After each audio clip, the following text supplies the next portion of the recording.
সেদিনকে রাত্রিবেলা ডিনারে ট্যাকো বানিয়েছিলাম।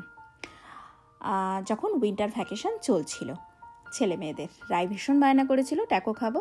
তা ট্যাকো বানানোর জন্য আমি সবসময় গ্রাউন্ড চিকেন ইউজ করি। আপনারা জানেন ট্যাকো একটা মেক্সিকান খাবার, অন্যরকম চিকেনও ইউজ করা যায়, কিন্তু গ্রাউন্ড চিকেনটা আমার খুব সুবিধা হয় এবং ভীষণ ইজি রান্না করা।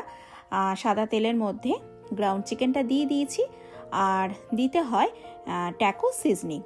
এই ট্যাকো সিজনিংটা আমি নিয়ে আসি কস্কো থেকে, ভীষণ ভালো হয় খেতে, আর এর মধ্যে সমস্ত মশলা দেওয়া থাকে, আর কিচ্ছু এক্সট্রা করে দিতে হয় না। শুধু এই ট্যাকো সিজনিং দিয়েই কিন্তু গ্রাউন্ড চিকেনটা রান্না করে ফেলতে হবে এবং ফুললি কুকড করতে হবে 100%। ব্যাস, রেডি হয়ে গেল আমার ট্যাকোর জন্য চিকেন। এইবার ট্যাকো শেলগুলো আমি নিয়ে এসেছি ওয়ালমার্ট থেকে, যে কোনো সুপার মার্কেটে ট্যাকো শেল কিনতে পাওয়া যায়। এগুলো হচ্ছে ক্রাঞ্চি, আর আমার কাছে সফটও আছে। সফট আমি ভীষণ ভালোবাসি খেতে, তাই সফট এনেছি।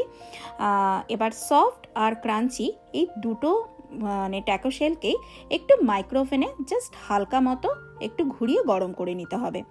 এবার গরম করার পর তার মধ্যে দিয়ে দিতে হবে গ্রাউন্ড চিকেন যেটা আমি বানালাম। তার মধ্যে তার ওপর দিয়ে দিতে হবে চিজ অবশ্যই লাগবে, কারণ ট্যাকো মানেই হচ্ছে চিজ। যে যেরকম যতটা ভালো লাগে, যতটা পছন্দ সেরকম মতো চিজ আর কি। তারপর দিতে হয় লেটুস, একটু পেঁয়াজ কুচি, আর ওপর থেকে হচ্ছে সালসা, বিভিন্ন রকমের সালসা সস পাওয়া যায়।